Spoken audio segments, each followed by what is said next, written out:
Salut à vous tous. Aujourd'hui, le sommeil et les aveugles, offert par Claude Cordelier à CC1 Info 91. C'est les vacances d'été. Bonnes vacances à tous ceux qui partent. Pour ma part, je reste donc chez moi pour certaines raisons cette année, et donc je vous tiendrai compagnie avec immense plaisir pendant cet été. J'espère pas trop chaud, puisque le mois de juin était très chaud cette année. Donc, profitez-en. On est là. Si vous avez envie de participer, vous pouvez le faire. Je vous attends. Et bonne vidéo à vous. CC Info 91, la chaîne d'information sur YouTube consacrée aux non-voyants. Présentée par Alain, avec ses deux collaborateurs, Guy Delfino, musicien, qui nous offre une musique sans droit d'auteur, Pascal Cusson, canadien. Sur CC Info 91, vous y trouverez des informations diverses pour le matériel, en général, concernant les smartphones de chez Apple, tout ce qui peut vraiment nous aider, aussi bien du côté du monde des non-voyants, mais aussi du côté des voyants, car souvent on retrouve du matériel qu'on peut se servir. Aidez-nous, venez nombreux, abonnez-vous, car ainsi vous recevrez directement dans votre messagerie des emails, vous n'aurez plus qu'à cliquer dessus. Nous avons notre blog aussi, vous pouvez donc y accéder directement, http://ccinfo91.canalblog.com, tout attaché en minuscule avec un S à info. Venez nombreux, participez. Merci de nous suivre.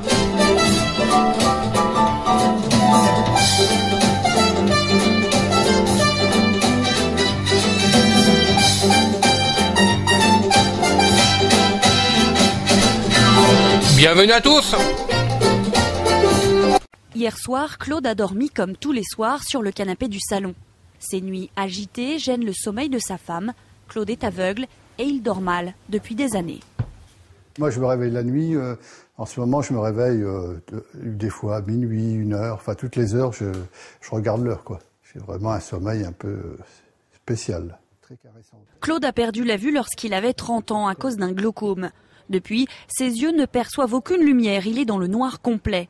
Et c'est cela qui dérègle son sommeil. Lorsque le soleil se couche, l'absence de lumière perçue par les yeux donne le feu vert au cerveau pour produire de la mélatonine, l'hormone du sommeil. A l'inverse, quand le soleil se lève, le cerveau cesse de la produire, tout passe par les yeux.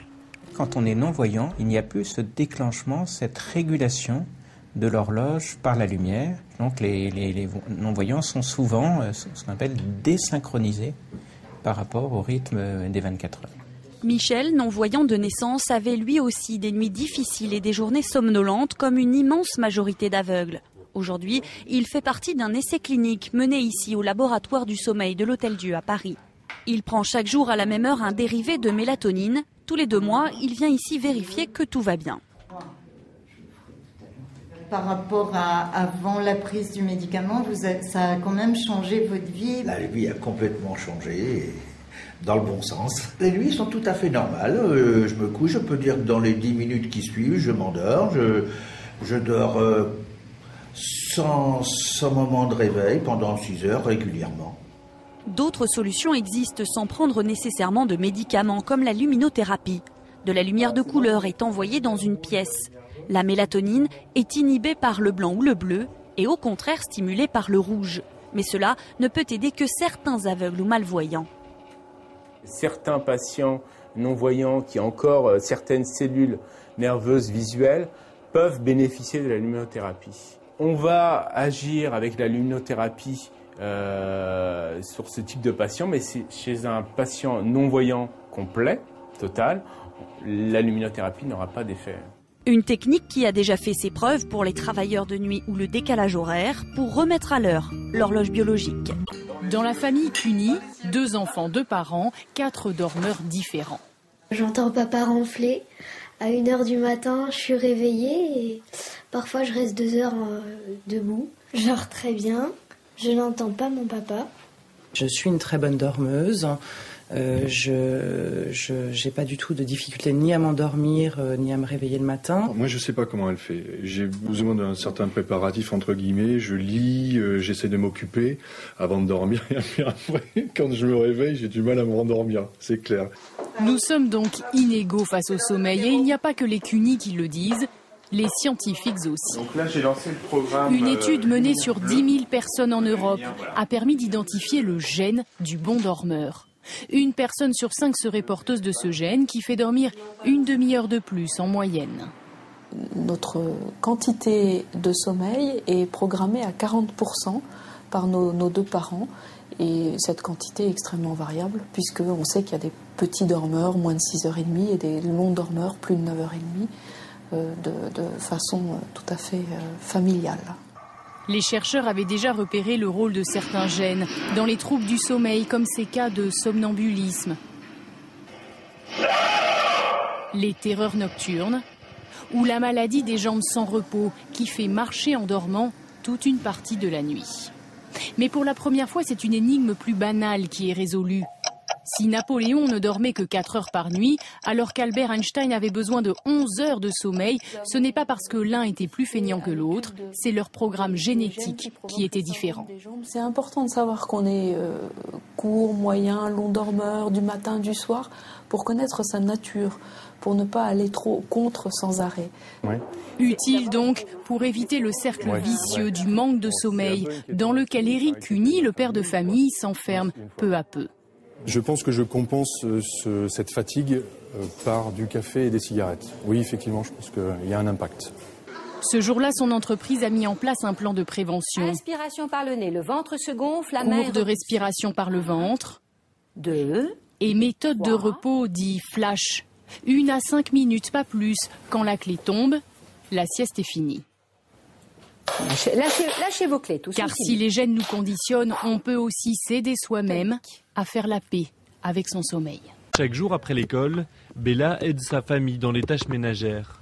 Mais depuis quelque temps, le comportement de cette fillette de 9 ans a changé. Au moment du travail, parfois, elle oublie, elle dort, on la réveille, après elle se lève, elle travaille, elle dort trop. Bella souffre de la maladie du sommeil. Heureusement pour elle, les premiers symptômes, troubles du sommeil et du comportement, ont alerté les équipes de l'Organisation mondiale de la santé, venues sur place. La petite fille a pu être traitée à temps. Si elle essaie encore 2-3 mois au village, c'est fini pour elle. Elle ne peut pas survivre. Là, c'est très sûr. Mais en Afrique centrale, la région la plus touchée du continent, la plupart des habitants ne savent pas reconnaître la maladie. Des ONG comme Médecins sans frontières organisent donc des missions de sensibilisation dans les zones les plus reculées, là où l'on trouve l'insecte responsable de la maladie. Ça, c'est une mouche tsetse typique. C'est elle qui transporte le parasite Trypanosome, responsable de la maladie. Elle pique les gens et transmet le parasite aux hommes par le sang. Un parasite qui finit par s'attaquer au cerveau si rien n'est fait. Principal problème, les tests de dépistage restent complexes et le traitement de la maladie très lourd. Il nécessite plusieurs injections et un suivi des patients. C'est la raison pour laquelle des chercheurs français tentent dans ce laboratoire à Toulouse de mettre au point un médicament mieux adapté. Ici, nous recherchons le traitement de l'avenir, à savoir une molécule active par voie orale qui limiterait le nombre de jours de traitement. Et l'objectif pour la communauté scientifique, c'est d'éradiquer totalement la maladie du sommeil. En 1964, la maladie avait déjà quasiment disparu, mais la communauté scientifique avait relâché son attention.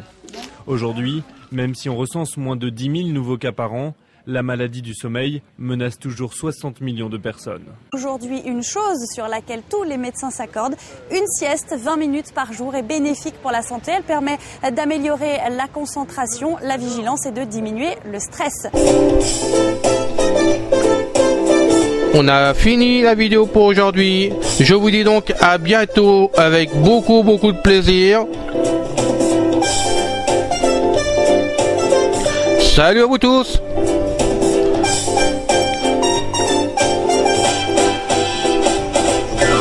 Salut les gars. Bye bye les filles.